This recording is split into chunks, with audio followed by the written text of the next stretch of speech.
అలాంటి వ్యక్తి కాదు. అందరినీ కలుపుకొని పోయే రకమే కానీ బట్ వీళ్ళు ఏదో అంటారు కదా, ఇప్పుడు దున్నపోతులు ఎద్దులు ఎట్లా మొరాయిస్తాయి లాగేటప్పుడు ముక్కుకు తాడేయాలని, ఆ విధంగా అట్లా ట్రీట్మెంట్ ఇవ్వాలి వాళ్ళకి.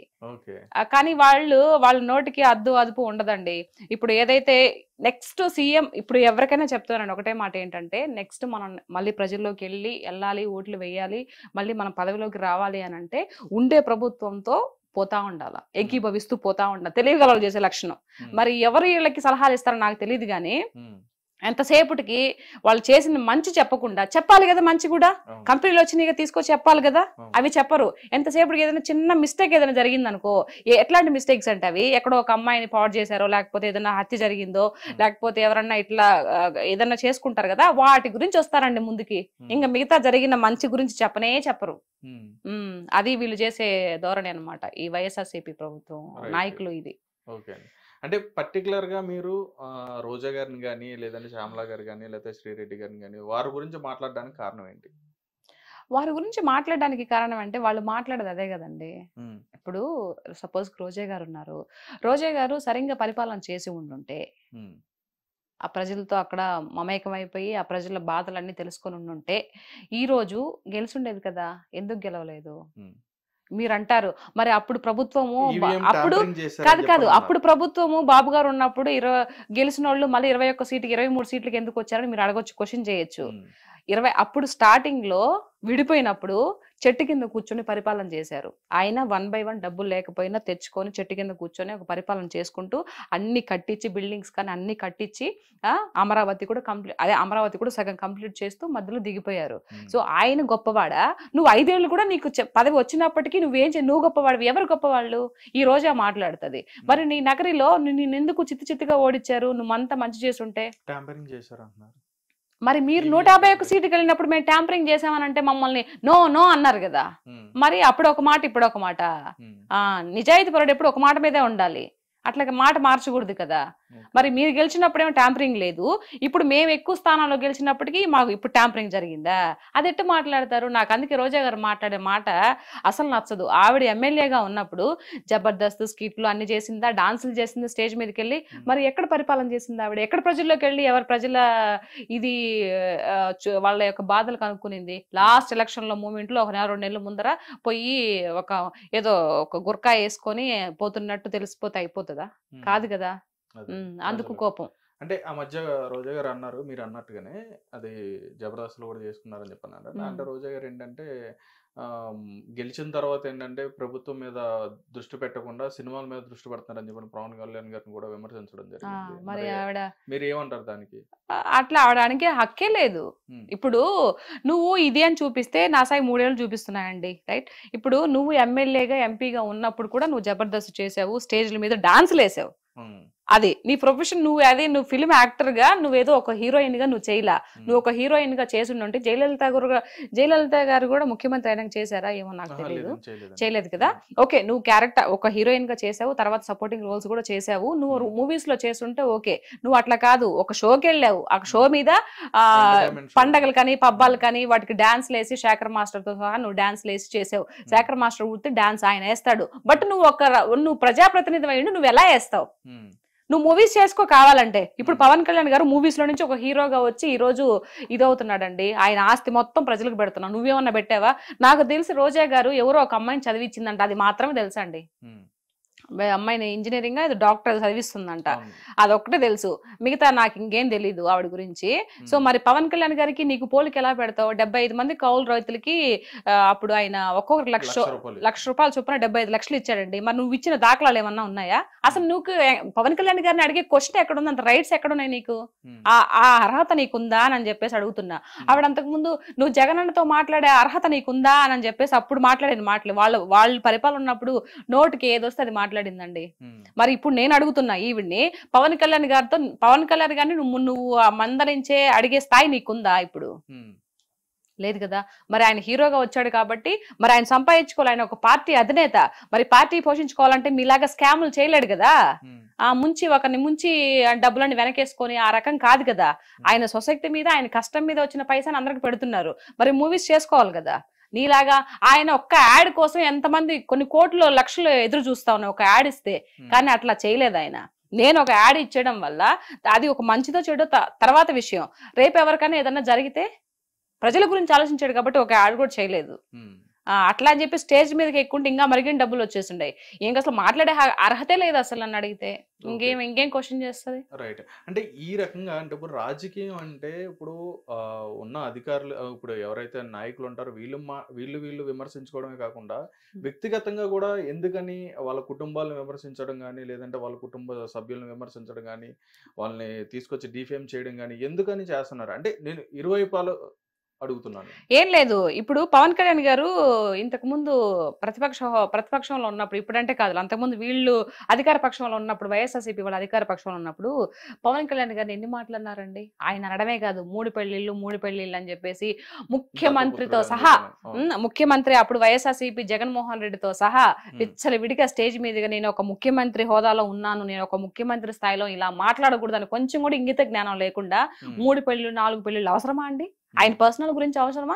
ఒక్కొక్కరు చేసుకున్నారు, ఒక్కొక్కరికి అన్ని ఇచ్చేసి మీలాగా ఏదో అంటారు కదా, ఇప్పుడు ఆ విషయాలు ఎందుకులే గానీ మీలాగా చేయలేదు కదా ఆయన. అన్ని ఆయన కర్మ బాగలేక చెప్తున్నాడు ఒక పక్క, నా కర్మ నా టైం బాగలేక నేను అంత ఆస్తులను ఇచ్చేసుకొని ఒక్కొక్కరు క్లియర్ చేసుకొని నేను ఇది చేసుకున్నానని చెప్తున్నాడు. మరి పదే పదే పదే పదే అరిగిపోయిన టేప్ రికార్డ్ లాగా ఎన్నిసార్లు ఎన్ని మాటలు అన్నారు.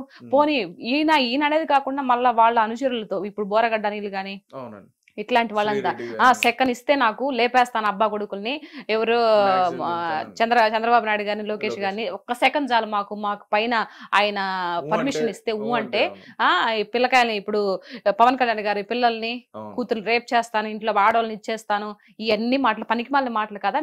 మీకు ముఖ్యమంత్రి హోదాలో ఉన్నప్పుడు నీకు ఇది లేదా, నువ్వు ఇట్లా మాట్లాడకూడదురా గాడిదే అని చెప్పొద్దా? ఇట్లాంటి మాటలు ఎందుకు రాజకీయంగా మాట్లాడాలని చెప్పేసి అంటే పార్టీ నాయకులే మాట్లాడిస్తారండి అలాగే. ఇంకా అంతే కదా, నువ్వు పార్టీ నాయకుడు. ఇప్పుడు మొన్న బాబు గారు గెలిచిన తర్వాత ఒక అతను ఎమ్మెల్యే ఏదో ఒక అమ్మాయి ఏదో జరిగిందని చెప్పేసి ఇమీడియట్లీ తీసేసారా లేదా? చేశాడా లేదా? మరి ఇంత ఇచ్చలవిడిగా మీరంతా మాట్లాడుతున్నప్పుడు గోరెంట్ల మాధవ్ గారి గురించి కానీ ఎన్ని వచ్చాయి వీడియోస్, ఇట్లా అమ్మాయిలు ఇట్లా వేధిస్తున్నారని, ఆ తర్వాత అమ్మంటి రాంబాబు గారు ఎన్ని వచ్చినాయి కదా. మరి నువ్వు పార్టీ అధినేత అయ్యి ఉండి ముఖ్యమంత్రి హోదాలో ఉండి నువ్వేం చేసావు? మరి ఎవరు గొప్ప వాళ్ళు? నువ్వు గొప్పవాడివా, బాబు గారు గొప్ప వాళ్ళ? పవన్ కళ్యాణ్ గారిని ఎన్ని మాటలు అన్నావు నువ్వు? ఎన్ని అనాల్సిన మాటలన్నీ అనేసాను.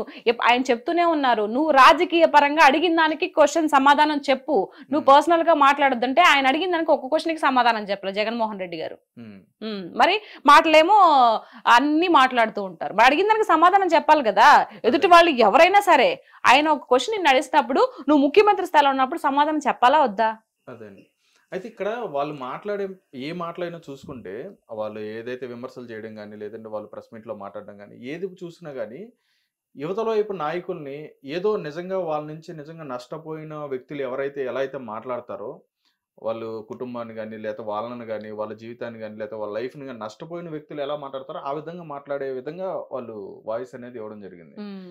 ఆ పర్సన్ చూసుకుంటే పోసాని కృష్ణమురళి గారు కానీ, ఆయన మరీ అంటే ఆయన నిజంగా ఏదో కోల్పోయినట్టుగానే మాట్లాడినట్టుగా ఆయన మాట్లాడతాడు. మరి ఎందుకని అలా మాట్లాడతారు అంటే ఏం లేదు, డబ్బు గురించి అండి, డబ్బు కోసమే ఇదంతా.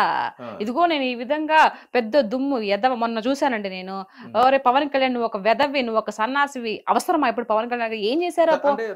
కూడా తీసుకొచ్చి అందులో తిట్టాలి. పోసాని గారికి ఏం చేశారు పవన్ కళ్యాణ్ గారు? ఒక హీరోగా ఉంటేనే కదా నువ్వు చాలా మూవీస్ చేసావు. ఎవరైనా కూడా హీరోలు ఉంటేనే కదా కింద సపోర్టింగ్ ఆర్టిస్ట్ వస్తారు, మా బోటి వాళ్ళు. మరి ఎందుకు అంత దుర్భాషలాడడం అవసరం ఏముంది? అంటే వాళ్ళు ఇచ్చే నోట్ల కోసం ఇష్టం వచ్చినట్టు మాట్లాడేస్తావా? ఎన్నేళ్ళు మహా అయితే ఎన్నేళ్ళు ఉంటారండి భూమి మీద? ఎవరైనా సిలేసుకొని ఇక్కడే ఉంటారా? ఎవరో ఒకరు పోవాల్సిందే కదా. ఏం చేసుకుంటారు? ఇప్పుడు మీరైతే ఎవరైతే ఉన్నారో పోసాని గారు ఆయన తినడానికైతే ఇప్పుడు ఈ కడుపు కోసమే కదా, కోటి విధులు కూటు కొరకే అని కడుపు కోసమే కదా ఎన్ని వేషాలు వేసినా కూడా. దానికి మరి ఇంత దిగజారిపోయి ఇంత ఇది ఒకరిని తిడితే వచ్చే డబ్బు ఎందుకండి? నోటుకొచ్చినట్టు మాట్లాడి ఆయన ఎన్ని మాట్లాడి పవన్ కళ్యాణ్ గారిని, మరి అది తప్పు కదా. మరి మీరు మందలించాలి కదా, మాట్లాడకూడదు అని చెప్పేసి. ఇవంతా కావాలని చేసిందని మీకు అర్థం కావట్లేదా? డబ్బుల గురించి తీసుకొని ఎవరు ఎందుకు మాట్లాడతారు? ఏ లాభం లేకుండా ఎందుకు మాట్లాడతారు? నేను మాట్లాడుతున్నా, నేను ఒక్క పైసా ఆశించకుండా కూటమి ప్రభుత్వం నుంచి నేను ఏ పార్టీ అని ఎప్పుడు చెప్పలేదు, ఇప్పటి వరకు నేను డిక్లరేషన్ ఇవ్వలేదు. నేను మాట్లాడుతున్నానంటే నాకు ఏదైతే ఇంతకు ముందు ప్రభుత్వం ఆంధ్ర రాష్ట్రంలో 5 ఏళ్ళుగా చూశాను కాబట్టి అది ఒక బాధతో నేను మాట్లాడుతున్నా, ప్రజల్లో ఒకదానిలాగా మాట్లాడుతున్నా, నేను ఏ పార్టీకి సపోర్ట్ గా మాట్లాడడంలా.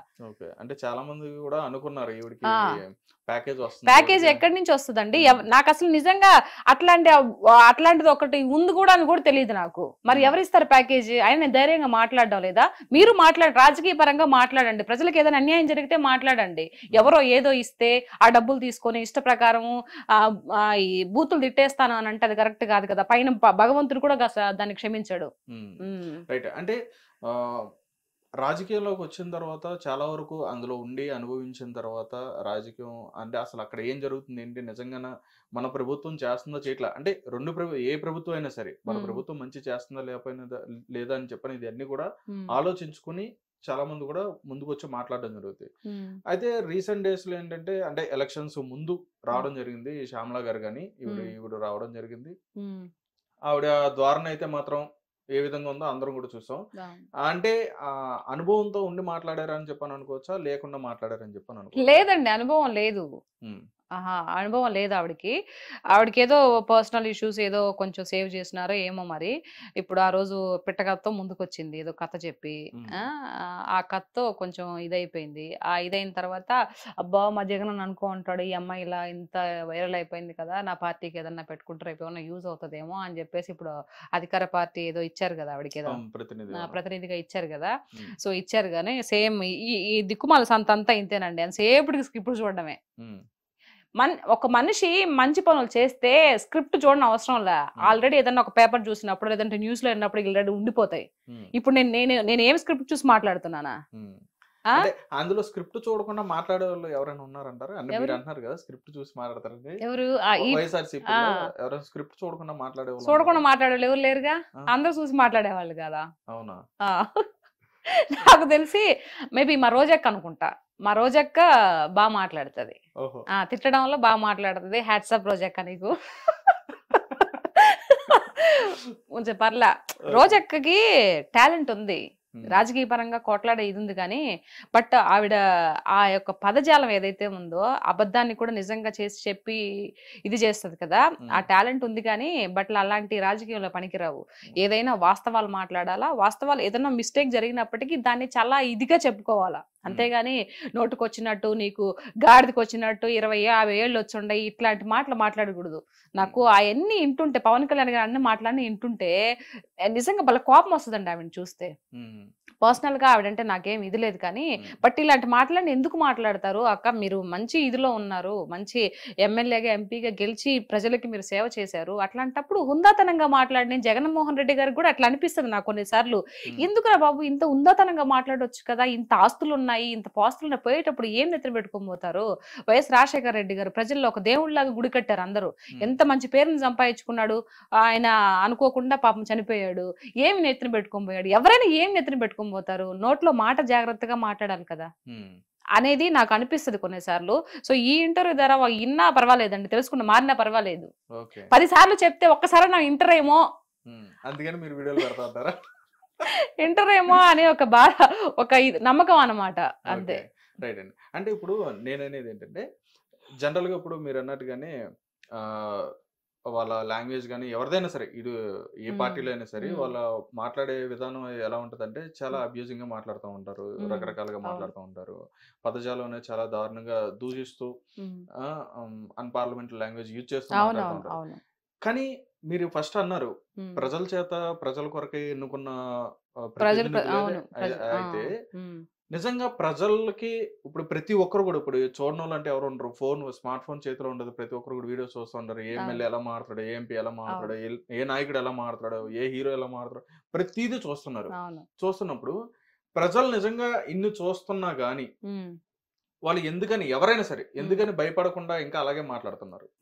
వాళ్ళ అంటే మా హక్కులాగా ఫీల్ అవుతున్నారు కదా, నా ఇష్టం నేనేమైనా మాట్లాడతాను, ఇప్పుడు నేను మంచిగా మాట్లాడుతున్నాను, అదే చెప్తున్నాను కదా, ఇప్పుడు నేను మంచిగా మాట్లాడుతున్నాను కదా వీడియోస్, నేనేం బూతులు తిట్టట్లేదు కదా, అది నా హక్కు, వాళ్ళు కూడా బూతులు తిట్టడం వాళ్ళ హక్కుగా ఫీల్ అవుతున్నారు, సింపుల్ లాజిక్. అంటే దానివల్ల ఏంటండి లాభం, ప్రజలకి ఏం వస్తుంది అందులో? వాళ్ళకి ఏమీ రాదు. అదే మూర్ఖత్వం అంటే అదే అనమాట. వాళ్ళకి ఈ విధంగా మాట్లాడితే మనకేం రాదురా బాబు, ఏమైనా జగన్ దగ్గర నుంచి ఒక బిస్కెట్ వస్తుందేమో కానీ మిగతా సంబంధించి రాజకీయ పరంగా ఎదగలేరు అనే ఒక చిన్న లాజిక్, చిన్న పాయింట్ మిస్ అయిపోతున్నారు నాయకులు ఎవరైనా సరే. అందరు మంచి వాళ్ళేనండి, మనుషుల్లో చెడ్డవాళ్ళు ఇట్లా ఉండరు. వాళ్ళ యొక్క వ్యక్తిత్వం బట్టి వాళ్ళ యొక్క ఇది ఉంటది అంతే, ఇంకా అంతకు మించి ఏం లేదు. కూటమి ప్రభుత్వంలో ఉన్న వాళ్ళందరూ కూడా మంచి నాయకులేనా? మంచి నాయకులు చెడ్డ నాయకులు నేను అన్ను. ఏదైతే కూటమి ప్రభుత్వం ఎవరైతే పైన నాయకుడు ఎవరైతే ఉన్నాడో ఆయన గొప్పవాడు, ఆయన మంచివాడు. కింద ఉండే వాళ్ళు మంచి వాళ్ళ గొప్ప వాళ్ళని నేను చెప్పను. ఆయన గొప్ప వాళ్ళ దగ్గర కింద ఉండే వాళ్ళంతా గొప్ప వాళ్ళగానే ఉంటాయి. ఎందుకంటే ఆయన దగ్గర కుప్పి గొంతులు పనికిరావు. మనం చూసారు కదా, ఒకరిని సస్పెండ్ చేశారు. సో కాబట్టి ఎవరైనా అట్లాంటి ఎదవేషాలు ఏమన్నా వేసే వాళ్ళు ఉన్నా కూడా సెట్ చేసుకుంటారు. దాని గొప్పతనం ఎవరిది? లీడర్ది గొప్పతనం. ఎవరైతే లీడర్ గా నడిపిస్తూ ఉన్నారో వాళ్ళు కరెక్ట్ గా ఉంటే కింద వాళ్ళు కూడా కరెక్ట్ గా ఉంటారు అనేది నా ఉద్దేశం. కాబట్టి ఆల్రెడీ నిరూపించుకుంటున్నారు. ఆయన ఇన్నేళ్లుగా సుదీర్ఘంగా ముఖ్యమంత్రిగా చేస్తున్నప్పటికీ వాళ్ళ కింద ఉండే వాళ్ళంతా మంచిగానే ఉన్నారు. మరి 5 ఏళ్లు మీరు చేసినప్పటికీ ఇప్పుడు ఇంకా బూతులు మాట్లాడుతూ ఉన్నారు. ఎవరిది ఫాల్ట్ అంటారు? నాయకుడిది తప్ప. మీరు ఆ విధంగా మీరు వాళ్ళకి అవకాశం ఇచ్చినందుకు వీళ్ళు తప్ప, ఎవరిని తప్పనాలి?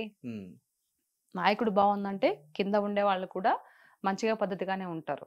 ఓకే, మీరు అన్నట్టుగానే ఈ పాయింట్ తీసుకుంటే గత కొద్ది రోజుల క్రితం ఏంటంటే ఒక క్రైమ్ ఇష్యూ మీద పవన్ కళ్యాణ్ గారు మాట్లాడుతా ప్రెస్ మీట్ లో, నా చేతిలో ఇంకా పవర్స్ ఉన్నాయి, నేను తీసుకోవాలనుకుంటే హోమ్ మినిస్టర్ నేను తీసుకుంటే కనుక వేరే విధంగా ఉండేది, ఒకసారి దృష్టిలో పెట్టుకోండి అని చెప్పన్నట్టుగా.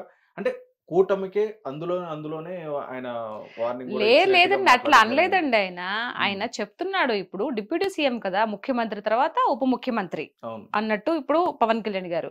అంటే ఏంటంటే కొంచెం ముందు ఇప్పుడు మన అనిత గారు ఉన్నారు కదా, ఆలోచిస్తారేమో, కొంచెం ఆలోచించుకోకుండా మీరు ఫార్వర్డ్ గా వెళ్ళి ముందు చర్యలు తీసుకోండి అని చెప్పడం, అది సున్నితంగా చెప్పారు తప్పితే దాన్ని పెద్ద ఇది వీళ్ళు చేసిన ఇదనమాట. ఇది ఆవిడికి వార్నింగ్ ఇస్తున్నాడు, నువ్వు లేకపోతే నేను తీసుకుంటాను పవర్స్, నేను హోమ్ మినిస్టర్ పదవిని నేను తీసుకుంటాను, తాట తీస్తాను, అవన్నీ అంతేం చెప్పలే. ఆయన మామూలుగానే చెప్పాడు. ఎంత వీళ్ళు ఊహించుకున్నటువంటి ఇది ఆయనకు చెప్తున్నాడు.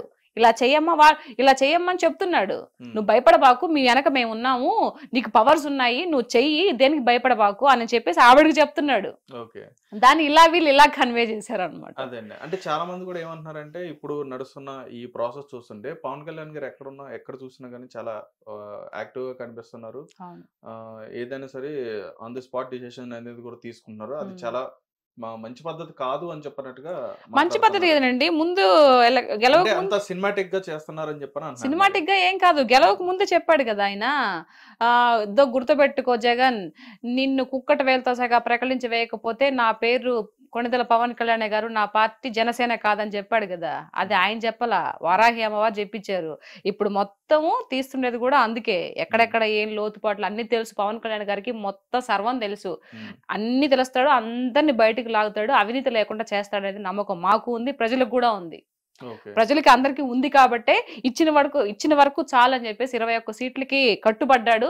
21 సీట్కి ఒక్కటి కూడా మిస్ పోకుండా అన్ని కొట్టేశాడు. ఓకే, అంటే మీరు ఇప్పుడు కూటమి ప్రభుత్వం నుంచి, అంటే ప్రభుత్వం దృష్టిలో మీరు ఎలా అంటే, ఇప్పుడు చంద్రబాబు నాయుడు గారు ఆయన రాష్ట్రానికి సంబంధించి ఏం కావాలనేది ఆయన ఆలోచిస్తున్నారు అని చెప్పని భావిస్తున్నారు. నెక్స్ట్ లోకేష్ గారు వచ్చేటప్పటికి కావాల్సిన వనరులు ఏవైతే ఉన్నాయో, వసతులు ఏవైతే ఉన్నాయో ఆయన తీసుకొస్తున్నారు అని చెప్పని భావిస్తున్నారు. నెక్స్ట్ పవన్ కళ్యాణ్ గారు కానీ, నాదెండ్ల మనోహర్ గారు కానీ, వీళ్ళు ఏంటంటే ఎక్కడైతే ఇట్లాగా ఏవైతే అన్యాయాలు కనిపిస్తున్నా అక్కడికి వెళ్ళి వెంటనే యాక్షన్ తీసుకుంటున్నారు అని చెప్పని ఒక ఇదిలో మీరు అంటే మీరు అనుకుంటున్నారు.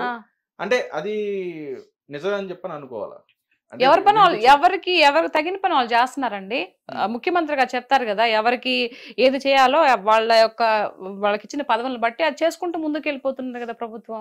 దాంట్లో ఇంతకు ముందు ఒక్కొక్కటి తవ్వే కొద్ది బయటకు వస్తున్నాయన్నట్టు ఇంతకు ముందు జరిగిపోతున్న కొద్ది ఇంతకు ముందు ఏం జరిగింది, ఎందుకు జరిగింది, అలా ఇన్ని డబ్బులు ఎక్కడికి వెళ్ళిపోయినప్పుడు ఆటోమేటిక్ గా ఒకటి తీగ తాగుతాడు డొంక కదిలినట్టు ఒక్కొక్కటి బయటపడుతున్నాయి కదా. ఇప్పుడు మొన్న షిప్ జరిగింది, అది వాస్తవమే కదా. అక్కడ మరి అట్లాంటి ఇంకా బోల్డ్ అని ఉన్నాయి. వెయిట్ అండ్ సీ, అందరు చూస్తారు, ప్రజలు మొత్తం చూస్తారు. ఎవరిని వదిలిపెట్టరు పవన్ కళ్యాణ్ గారు. ఆయన ఇన్ని రోజులు కూడా ఓపిక పట్టుకొని ఉన్నింది కూడా అందుకే. 1 by 1 మొన్న లడ్డు ఇష్యూ క్లియర్ చేశాడు. ఇప్పుడు లడ్డు బ్రహ్మాండంగా ఉంది. అంతకు ముందు 5 ఏళ్ళు వరస్ట్ గా ఉండే లడ్డు. మరి ఆ తిరుపతి వెంకటేశ్వర స్వామి ఆయన ఎందుకు అంటే, ఆయన ఎప్పుడు చూపించాలో అప్పుడు చూపించారు అనుకో. ఆయన రోజా గారు అన్న కూడా అయింది కదండి, నేను ఎప్పుడు కూడా ఇక్కడికి వస్తానే ఉన్నాను, తిరుపతి రెగ్యులర్ గా వస్తాను నేను. ఎందుకు పోయింది ఆవిడ తిరుపతికి? ఎప్పుడు నాకు కూడా రోజా ఇట్లాంటి గారు అంటే మన స్కామ్ నెల్లూరు స్లాంగ్ వచ్చేస్తుంది. దేనికి పోయింది? ఒక 50 మందిని, ఒక 100 మంది వాళ్ళ దగ్గర టికెట్లు ఇదే కళ్యాణం టికెట్లు డబ్బులు తీసేసుకొని వాళ్ళందరూ చూపించి రావడానికి పోయింది. డబ్బులు దుడ్లు కోసమే కదా పోయిండేదా? ఏం చేసింది అక్కడ? లడ్డు ఎట్లా ఉంది, ఎంత మాత్రం చేస్తున్నారు, ఎప్పుడన్నా పర్యవేక్షణ చేసింది ఆవిడ? అసలు అడగడం జరిగిందా? లేదు. మన చేతికి దుడ్లు వచ్చినాయా, తీసుకున్నామా, నెక్స్ట్ సుప్రభాత సేవకో లేకపోతే వాటికో ఇంకెన్ని టికెట్లు ఉన్నాయి, ఇదే చూసుకోవడం సరిపోయినాయి, ఇదే లక్షలు సంపాదించుకోవడం సరిపోయినాయి. దేవుడి గురించి ఆడపట్టించుకునింది. మనుషులు వదిలిపెట్టినా దేవుడు వదిలిపెట్టడండి. కరెక్ట్ గా ఏదో ఒక రోజు కర్మ ఎవరిని వదిలిపెట్టదు, ఏదో ఒక రోజు మొత్తం బయటకు తీస్తాడు. వెంకటేశ్వర స్వామి ఏమి అక్కడ ఏమి ఆయన విగ్రహం కాదు, సాక్షాత్తు మనిషి ఆయన ఉండేది. మొత్తం ఆయన వీళ్ళు ఏం చేసేది మొత్తం చూస్తా ఉన్నాడు. ఏదో ఒక రోజు రిటర్న్ ఇచ్చేస్తాడు. అయితే ఇక్కడ కూటమి ప్రభుత్వం అనేది కక్షపూర్వకంగానే వైఎస్ఆర్సీపీని టార్గెట్ చేస్తుందని చెప్పని అనుకోవచ్చు. అది అబ్సల్యూట్లీ రాంగ్ అండి. అసలు దాంట్లో ఎంత మాత్రం నిజం లేదు. ఏదైతే ఇప్పుడు జరుగుతున్న ఈ అరెస్టుల కాడి నుంచి కానీ, లేదంటే ఇప్పుడు వాళ్ళు సంబంధించిన తీసుకొచ్చి ఇట్లా సీల్ చేయడం కానీ, ఇప్పుడు సరే మీరు చెప్పింది బానే ఉంది. నేను ఒక మాట చెప్పనా, ఇప్పుడు నేను ముఖ్యమంత్రిగా ఉన్నానండి, మీరు మామూలుగా ఉన్నారు, నేను మిమ్మల్ని 100 తిడతా, మీరు నన్ను కేసు పెట్టలేరు, నన్ను కొట్టలేరు, తిట్టలేరు, ఎందుకంటే నేను ముఖ్యమంత్రి హోదాలో ఉన్నాను కాబట్టి నన్ను ఏం చేయలేరు మీరు. మీకు ఎప్పుడు అవకాశం వస్తుంది? పోనీ మీరు చెప్పండి. మిమ్మల్ని అన్యాయంగా కొట్టించా, అన్యాయంగా దుర్భాషలాడా, అన్యాయంగా మీ ఇంట్లో వాళ్ళని తీసుకొని వచ్చి విచ్చలవిడిగా మాట్లాడా, మీరు అప్పుడు ఏం చేయలేకపోయారు, నిస్సహాయ స్థితిలో మీరున్నారు. ఇప్పుడు మీకు పదవి వచ్చింది, ఇప్పుడు మీరైతే ఏం చేస్తారు? నిజంగా మన ఇద్దరు కాన్వర్జేషన్లు జరుగుదాము, నేను ముఖ్యమంత్రిలో మిమ్మల్ని అన్ని ఇది చేసేసాను, ఇప్పుడు మీకు ఆ పదవి మీకు వచ్చింది, ఇప్పుడు మీరేం చేస్తారు? నన్ను చేస్తారా లేదా? అంటే ఇప్పుడు అలా ప్రతిచర్య చేయడం వల్ల అది కక్షపూర్వకంగానే మారుతుంది కదా? కక్షపూర్వకంగా కాదు, ఆ విధంగా చేసి అది నీ యొక్క కుటుంబం గురించే కాదు, నిన్ను ఒక్కడిని అనట్లా, నేను నిన్ను ఇబ్బంది పెట్టాను, చుట్టుపక్కల ప్రజలను కూడా ఇబ్బంది పెట్టాను కదా, కార్యకర్తలను కూడా ఇబ్బంది పెట్టాను కదా. మార్ఫింగ్ మరి టీడీపీ మహిళని, జనసేన మహిళని అందరికి మార్ఫింగ్లు చేసి వేరే ఇది ఫోటోలు పెట్టించి నానా గబరు పట్టించాం కదా. మరి ఇదంతా బాధ రావాలి అని అంటే, సొసైటీ మారాలి అని అంటే, ఇప్పుడు వాళ్ళు చేసిన వాళ్ళకి శిక్ష పడాలా లేదా? పడాలి కదా. పడకపోతే నీకు ఎలా మారుతుంది? అప్పుడు మమ్మల్ని మేము ఎంత చేసినా కూడా మమ్మల్ని ఏమి చేయలేకపోయారులే, వీళ్ళు ఏం బేకలేరులే, ఉత్త వేస్ట్ అని చెప్పేసి నీకు గర్వం రాదా? చేసిన వాళ్ళకి ఇంకా ఇది రాదా? వాడు ఒకటి చేసినవాడు ఇంక 4 చేస్తాడు, మనల్ని ఏం అనట్లేదులే అని. ఇప్పుడు దాన్ని తగ్గించే నేపథ్యంలో ఉన్నారు తప్పితే ఎవరి మీద తప్పుడుగా కేసులు పెట్టి అదంతా ఉత్త బోగస్ అనమాట. కాకపోతే ఏంటంటే ఇప్పుడు ప్రభుత్వం మీద మొత్తం చూసుకుంటే, ప్రభుత్వం మీద ఎలా బురద జల్లాలా, ఎలా వీళ్ళని తొక్కేయాలా అని ఒక నేపథ్యం తప్పితే ఇంకేమీ లేదండి. అయితే శ్రీరెడ్డి గారు ఏం తప్పు చేశారండి? ఆవిడ కూడా మీకు మళ్ళీ అంటే ఒక పార్టీకి కట్టుబడి ఉండి ఆవిడ కూడా వాళ్ళ నాయకుడు ఇప్పుడు నాతో కంపేర్ చేస్తున్నారు. నేను ఎట్లా మాట్లాడుతున్నా? నేను ఎప్పుడైనా బూతులు మాట్లాడానా? పోనీ ఎవరైనా తిట్టానా? అదేలేండి, అప్పుడు మాట్లాడే విధానం వేరే ఉండొచ్చు, కానీ ఏంటంటే మీరు మీ పర్స్పెక్టివ్ అనేది పార్టీ తరపు నుంచి మాట్లాడాలి. మాట్లాడొద్దు నేను చెప్పట్లా. రాజ్యాంగం అందరికి ఇచ్చిన హక్కు, మాట్లాడే హక్కు. అది ఎంతవరకు లిమిట్స్ కొన్ని ఉంటాయి, అవి క్రాస్ చేయకూడదు. ఎక్కువ మించి వాళ్ళు పర్సనల్ మాట్లాడే, మీరు శ్రీరెడ్డి నేను పర్సనల్ చెప్పనవసరం పాప ఆవిడ గురించి ఎంత మాట్లాడేది ఇది ఆవిడకి కూడా తెలుసు. నేను చాలా బూతులు మాట్లాడాను, విచ్చలవిడిగా ఘోరమైనటువంటి మాటలు మాట్లాడాను, అందరినీ నన్ను క్షమించండి అని చెప్పేసి ఆవిడ ఒప్పుకునింది కాబట్టే ఆవిడేం మాట్లాడింది తెలుస్తుంది. లేకపోతే క్షమాపణ చెప్పదు కదా. ఎందుకు నన్ను వదిలిపెట్టండి, నేను నాలుగు తప్పు చేశాను క్షమించండి అంటుంది. అనేసి తిట్టాలి అన్ని తిట్టేసి ఎందుకంటే క్రాస్ అయిపోయింది అన్నిటికన్నా. అంటే పెద్ద మాటలు మొదల మాటలు మాట్లాడేసి ఈ రోజు నన్ను క్షమించండి అని అంటే ఎట్లా వదిలేస్తారు? ఇప్పుడు ఆవిడని శిక్షించకపోతే రేపు అందరు మాట్లాడేసి, నా బోటోళ్ళు వచ్చిన వాళ్ళందరూ బూతులు మాట్లాడేసి వీళ్ళు ఏం చేయరులే, ఒకసారి చెప్తే సరిపోద్దులే అనుకుంటే పశ్చాత్తాపం పడిన అది ఎట్లా అండి? తప్పు తప్పే, తెలిసి చేసినా తెలియక చేసినా తప్పు తప్పే, దానికి శిక్ష అనుభవించాల్సిందే, అది ఎవరైనా సరే. మరి అదే అంటే మీరు అన్నట్టుగానే పవన్ కళ్యాణ్ గారు కూడా అదే అన్నారు, ఎక్కడ కూడా మాట్లాడొద్దు గట్టిగా, అంటే ఇట్లా విచ్చలవిడిగా మాట్లాడొద్దు, ఒకవేళ మాట్లాడి తప్పుగా మీరు మాట్లాడగానే ఈ పార్టీ సంబంధించిన వాళ్ళైనా సరే వెంటనే యాక్షన్ మరి తీసుకుంటే చెప్పారు కదా. ఇప్పుడు ఈవెన్ కూటమి ప్రభుత్వంలో ఉండి కింద కార్యకర్తలు, జనసేన కార్యకర్తలు కానీ, టీడీపీ కార్యకర్తలు కానీ, వాట్ ఎవర్ ఎవరైనా సరే ఏదైనా మించి ఎవరైనా దుర్భాషలాడినా, లేకపోతే బూతులు మాట్లాడినా, లేదంటే అబ్యూజ్డ్ గా ఇది మెసేజ్లు ఏదన్నా చేసినా, ఇట్లాంటి శాస్త్రాలు ఏదైనా చేసినా కూడా వాళ్ళని శిక్షిస్తామని చెప్పి పార్టీ మొత్తం కూడా చెప్పింది కదా, పవన్ కళ్యాణ్ కూడా చెప్పారు కదా. కాబట్టి అది మించి ఎవరైనా మాట్లాడితే తీసేస్తారు, వాళ్ళని మందలిస్తారు. మరి మీరు వైఎస్ఆర్సీపీ ఉన్నప్పుడు ఎవరిని ఆ విధంగా మందలించలేదు కదా. తిట్టండి, కొట్టండి, ఏమైనా చేయండి, చంపేసేయండి, డోర్ డెలివరీ చేసేయండి, ఏమైనా చేసేయండి, నేను మరికైతే ఇక్కడ కూర్చొని ఉంటాను కుర్చీలు రాజులాగా, మీరు ఏమైనా చేసుకోండి. అలా ఉన్నప్పుడు రాష్ట్రం యాడ్ డెవలప్ అవుతుందండి. ఇష్టం వచ్చినట్టు బిహేవ్. అయితే వీళ్ళందరూ మాట్లాడుతున్నారు, బాగానే ఉంది. కొడాలి నాని గారు వీళ్ళు ఎందుకు కనిపించట్లేదండి, అంటే ఎందుకని మాట్లాడడానికి రావట్లేదు అని చెప్పని అనుకోవచ్చు. ఎందుకోనంటే వాళ్ళు, అంటే నాకు తెలిసిన ఇది చెప్తున్నానండి, నాకు తెలిసింది ఏంటంటే వాళ్ళు ఒక్క విషయం అండి, జగనన్న ముఖ్యమంత్రిగా ఉన్నప్పుడు ఎమ్మెల్యేలు కానీ ఎంపీలు కానీ మంత్రులు ఎవరైతే ఉన్నారో వాళ్ళకి ఇవ్వాల్సినవి వాళ్ళకి ఇవ్వాల. వాళ్ళ నియోజకవర్గాల్లో ఏం చేయాలో, ఏం మాట ఇచ్చి వాళ్ళు ఓట్లు అడిగారో అవన్నీ జగనన్న చేయలా. నేను ఉంటే నేనే హీరోగా ఉండాలా, నేనే విలన్గా ఉండాలా, నేనే పోవాలా అనే తత్వం జగనన్నది. కాబట్టి ఆ రోజు వాళ్ళ దగ్గరికి వెళ్ళి మాట్లాడే కెపాసిటీ కూడా నువ్వు అవకాశాన్ని ఇవ్వలేనప్పుడు, వాళ్ళు నీ దగ్గరికి వచ్చి ఇది అన్నాయి చెప్పుకోలేనప్పుడు, నువ్వు చేయలేనప్పుడు ఈరోజు ఎందుకు మాట్లాడతారు కొంతమంది అయితే. నాకు తెలిసి ఆయన ఎవరో ఉన్నారండి, ఫినాన్షియల్ మినిస్టర్ ఎవరు, బుగ్గన రాజేంద్ర గారు ఏం పేరు ఆయన పేరు, ఆయన అండి. అసలు ఆయన నాకు వైఎస్ఆర్సీపీలో మంచిగా మాట్లాడే వ్యక్తి ఆయన. నిజంగా నేను ఆయన నిజంగా హ్యాట్సప్ చెప్తున్నా. అసలు ఎంత హుందాతనంగా మాట్లాడతారు, ఎంత ఇదిగా మాట్లాడతాడు, ఆయన వ్యక్తిత్వాన్ని కోల్పోలేదు. ఇంక ఎవరు లేరు, మిగతా అంత వేస్టే. రైట్ అండి. అయితే ఇక్కడ ఇప్పుడు మీ ఉద్దేశంలో, అంటే మీరు మొత్తం రాజకీయాన్ని కానీ లేదంటే ఫాలో అవుతున్నారు కాబట్టి మీరు అన్నారు, అంటే వాళ్ళు మాట్లాడే మాటలకి నాకు నచ్చక ప్రజల తరపు నుంచి నేను మాట్లాడుతున్నాను అని చెప్పని మీరు అన్నారు. అంటే మీరు ఇప్పుడు చూస్తున్న సిచ్యువేషన్ లో అన్ని ఉన్న కూటమి ప్రభుత్వం కానీ వైఎస్ఆర్సీపీ కానీ అన్ని రాజకీయాల్లో నాయకులు కానీ వీళ్ళందరూ కూడా ప్రెజెంట్ ఎలా నడుస్తుంది, అంటే రేపొద్దున భవిష్యత్తు ఏమైనా కనిపించే విధంగా ఉందా, మంచి భవిష్యత్తు వచ్చే అవకాశం ఉందని చెప్పని అనుకోవచ్చు. డెఫినెట్ గా అండి. ఇప్పుడు ఇదే కాదు, నెక్స్ట్ రాబోయే 5 ఏళ్ళు కూడా వీళ్ళే ఉంటారు. ఇంకా ఆంధ్ర రాష్ట్రం చాలా బాగా డెవలప్ అవుతుంది, చాలా ముందుకు వెళ్తుంది మాకు అనిపిస్తుంది. అనిపిస్తుంది కాబట్టి ఈరోజు మేము ఆయన్ని కూటమి ప్రభుత్వాన్ని గెలిపించుకున్నాము. నెక్స్ట్ కూడా ఆయనే ఉంటే ఆయన చెప్పినట్టు, బాబు గారు చెప్పినట్టు ఆయన మాటల మీద మాకు నమ్మకం ఉంది కాబట్టి ఆయన ఎలా అయితే సింగపూర్ చేస్తా అన్నాడో ఆ విధంగా చేస్తాడు. లాస్ట్ టైం ఓడిపోకుండా కానీ ఇరుకంగా బాగా డెవలప్ అయి ఉండేది. డెఫినెట్ గా రాష్ట్రం ముందుకెళ్ళిపోద్ది, బాగా అభివృద్ధి చెందుద్ది. ఆంధ్ర రాష్ట్రం ఇదిరా బాబు, ఆంధ్ర రాష్ట్రం అంటే అందరు కూడా చెప్పుకునే విధంగా ఆ స్థాయికి తీసుకెళ్తారని నమ్మకం ఉంది పవన్ కళ్యాణ్ గారి మీద, బాబు గారి మీద. రైట్ అండి. మీ మీద విమర్శిస్తున్న వాళ్ళకి మీరు ఏమైనా చెప్పదలుచుకున్నారా? అంటే ఆబ్వియస్లీ గా మీకు వస్తా ఉంటాయి, కొన్ని మీరు చెప్తున్నారు, కొన్ని మీరు చెప్పుకోలేకపోతారు. అలా విమర్శించడం కానీ లేదా బెదిరింపులు కానీ ఇట్లాంటివి వచ్చిన వాటికి మీరేం సమాధానం చెప్తారు? నేనేం సమాధానం చెప్పనండి. ఏమైనా చేసుకోండి, బెదిరించండి, బూత్లు పెట్టండి, ఏమైనా చేసుకోండి. నాకు దాని గురించి ఆలోచించను. నేను ఈ రోజు ఏం చేస్తానా, రేపు ఏం చేయబోతానా, ఈ రోజు ఏం చేస్తాను గురించి ఆలోచిస్తా, రేపు ఏం చేస్తాను దాని గురించి ఆలోచించను. రేపు సంగతి రేపు, ప్రస్తుతాని గురించి ఆలోచిస్తాను నేను. సో మిగతా వాళ్ళు ఎవరు ఏం చేస్తారనేది కూడా నేను పట్టించుకోను. నేను మాట్లాడే దాంట్లో ఎంతవరకు వాస్తవం ఉంది, ఎవరైతే బ్యాడ్ కామెంట్స్ పెడతారో వాళ్ళకి మాత్రమే చెప్తున్నా. నేను ఏం మాట్లాడుతున్నా దాన్ని గ్రహించండి ఫస్ట్. అది అబద్ధమా, నిజమా, న్యాయమేనా ఇది అని ప్రతి ఒక్కరికి ఒక చిన్న ఇది ఉంటది కదండి. ఆలోచించండి, ఆలోచించి నాకు పెట్టాలంటే కామెంట్లు పెట్టండి, బ్యాడ్ కామెంట్స్ పెట్టండి, నేను కాదనట్లేదు. బట్ దాంట్లో నిజం గుర్తించండి, గుర్తించి తర్వాత మాట్లాడండి. మీరు రాజకీయంగా నా మీద కొట్లాడాలంటే రాజకీయంగానే కొట్లాడండి. నా ఇంట్లో నా పర్సనల్స్ తీసుకొని వచ్చి కొట్లాడని చెప్పేసి వాళ్ళ రిక్వెస్ట్ గా అడుగుతున్నా. రైట్. ఇప్పుడు ఫైనల్ గా సినిమాకి సంబంధించి మీరు ఎన్ని సంవత్సరాలు అవుతుంది ఇండస్ట్రీకి వచ్చి? నేను ఇండస్ట్రీకి వచ్చి 9 years అవుతుందండి. 9 years అవుతుంది. ఓకే.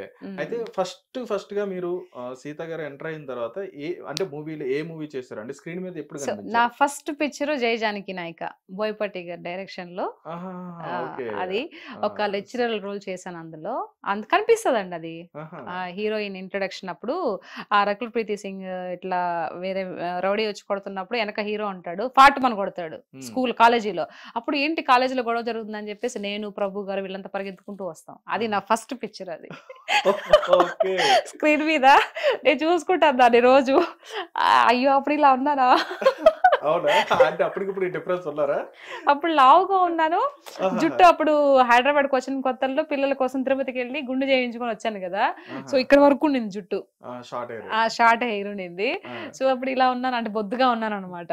ఇలా ఉన్నానా అని చెప్పి చూసుకుంటూ ఉంటాను. దాని తర్వాత Vinay Vijayaraman, all ticket, F2 F3, touch చేసి చూడు, మహానగర వీధుల గమ్మత్తు, తర్వాత ఆకాశవాణి, సరైనోడు కాదు రాక్షసుడు.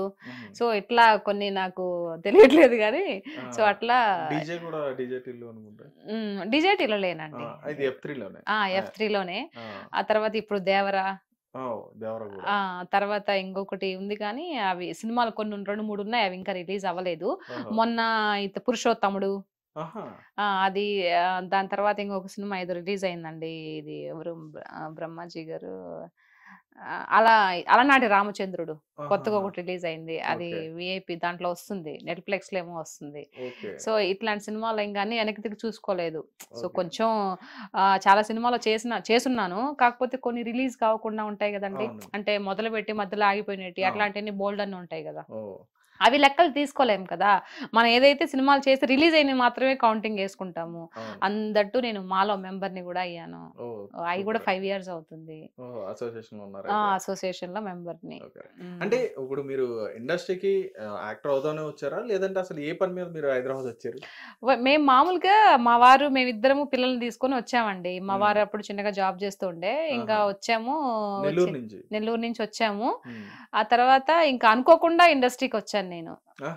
అనుకోకుండా నేను ఫస్ట్ స్వీట్ షాప్ లో పనిచేశాను, తర్వాత బట్టల షాప్ లో పనిచేశాను, తర్వాత అకౌంటెంట్ గా జాబ్ చేశాను, తర్వాత యాక్టర్ అయ్యాను, స్టెప్ బై స్టెప్.